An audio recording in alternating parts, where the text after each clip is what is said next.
હાય all, હું છું તમારો પટેલ નિર્સ અને હું છું રિમ્પલ નથવાણી. ફ્રેન્ડ્સ, અમે લોકો લઈને આવી રહ્યા છે હસબન્ડ વાઈફની મસ્ત મજાની કોમેડી અને જેનું નામ છે પટેલ પટલાણીની મોજ. તો પતિ પત્નીના મીઠા ઝઘડા જોવા માટે સ્ટુડિયો શ્રીનાથજીને આજે જ સબસ્ક્રાઇબ કરો, લાઈક કરો, શેર કરો, કોમેન્ટ કરો. સારું, ચાલો, bye bye, take care. Radhe Radhe.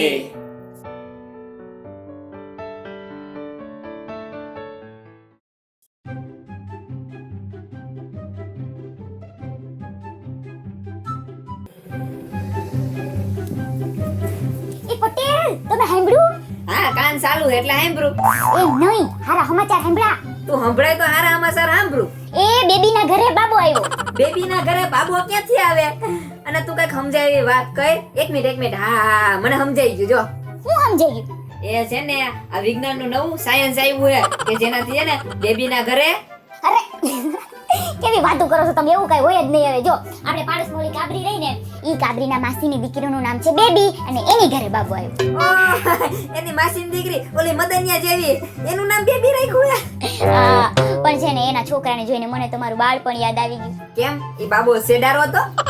એ ના, હવે એવું થોડું બોલાય. નાના બાળકોના છે ને તોફાન હોય ને આમ નિર્દોષ ને રમણીય હોય. પણ તને એ લાગુ ન પડે. કેમ? કેમ કે તું છે ને જ્યારે નાની આઈસ ને ત્યારે શેરીમાં ડોન બનીને ફરતી આઈસ એટલે તને ન લાગુ પડે.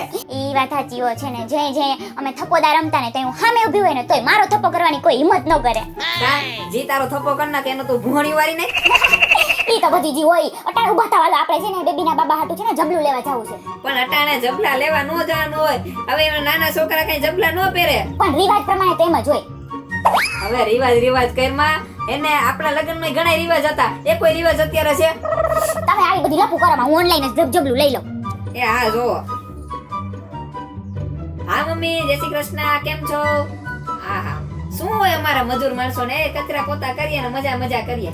હા, અરે ગમે ત્યારે આવો, કાંઈ ચિંતા નથી, તમારું જ ઘર છે. હા, એમ કરો, હું એને પૂછીને કહું. હો, હા, કોલ કરું. જય શ્રી કૃષ્ણ મમ્મી. પટલાણી, સાંભળો છો કે એને હાંભળું મેં બધું હાંભળું. મમ્મીને કહી દો કે કાંઈ આવવાની જરૂર નથી. જઈ અહીંયા ઘરે આવે છે ને તે મારું કામ 4 ગણું વધી જાય છે. પણ લે, કામ તો કરવું જ પડે ને. તું જ્યારે નાની હતી ત્યારે નાની હતી ને ત્યાં હું નાનીના ઘરે વઈ જતી. બીજી કઈ લપ કરવામાં ના પાડી દો. મારે કાંઈ નથી મમ્મીને બોલાવા. હવે મને જબલું ગોતવા દો. પણ મમ્મીને ખબર પડશે તો એ ખીજા હે. ત્યાં થઈ ખીજાય જ છે. તમે ખાલી બે ઘડી મારી હારે આમ પ્રેમથી વાતો કરતા હોય ને તો તમે વિલન બનીને આવી જાય. એના કોંડા છે, એના કોંડા. સાચી વાત છે હો. ઈ હે ને આપણા જીવનમાં હે ને નાગ બનીને બેઠી છે અને તને તો હે ને ક્યાંય હક જ નથી લેવા દેતી. તો હજી તો હું છે ને આપણે લગ્ન કરીને આવ્યા ને એના 2 દી થયા હતા તો કચરા પોતાને હંધુય કામ મારી પાસે કરાવી લેતા. બોલો, તો સારું થયું કે મારા મમ્મીએ મને છે ને ટ્રેનિંગ આપીને મોકલી હતી. બાકી હું તો મારું તો હું થાત. એક મિનિટ, તું આ વાત કેની કરસ? એ તમારી માની, બીજા કોની? એટલે તું મારી મમ્મીને એના કોંડા કેસ? લે નારી ના, એના કુંડા તો હજી બહુ ઓછું છે. ડાયનેસર કેવું રહેશે? અટાણે જ ના પારો ફોન કરીને. એક મિનિટ હો. હા, વાંધો નહીં. હા મમ્મી, જય શ્રી કૃષ્ણ. એ તમારી છોકરી હવે ના પાડે છે ને એટલે નો આવતા હો. રાધે રાધે. આ જબલું મને નથી મળતું. મારી મમ્મીને ફોન કરીને પૂછી લઉં. અરે ફોન નથી કરવો, હજી એનો જ હમણાં ફોન મૂક્યો. તે ના પાડી એટલે મેં આવવાની ના પાડતી હતી.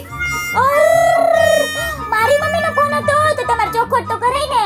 હારું થયું ચોખવટ ન કરી. આમાં હે ને તારા ઉચ્ચ વિચારો મને જાણવા મળ્યા. ના હો પટેલ, એવું કઈ નથી. એવું જ છે. અને આજથી તારા બધા રિચાર્જ બંધ, તારે શોપિંગ ના પૈસા આપવાના બંધ. ના હો પટેલ, રિચાર્જ તો તમારે કરાવી જ દેવું પડશે. મારે છે ને મમ્મી યારે દર કલાકે વાત તો કરવી જ પડે. નહીં એટલે નહીં, એકવાર પટેલ ફેસલો લઈ લે એટલે પૂરું જ હોય. એમ પટેલે ફેસલો લઈ લીધો તો પટલાડીના ફેસલાનું કાઈ નહીં? તમને શું લાગે ખાલી પટેલ પાસે પૈસા હે, પટલાડી પાસે નથી? તમારા પાકીટમાંથી જે કટકી થાય છે ને રોજ હું જ કરું છું. આજ તો હું જીઓનું ડબલ રિચાર્જ કરાવીશ. આ રોજ પાકીટમાંથી પૈસા કાઢી લે. હવે તો મારા બેટા પાકીટે અંતાડી રાખવા પડશે. તમારું શું કેવું?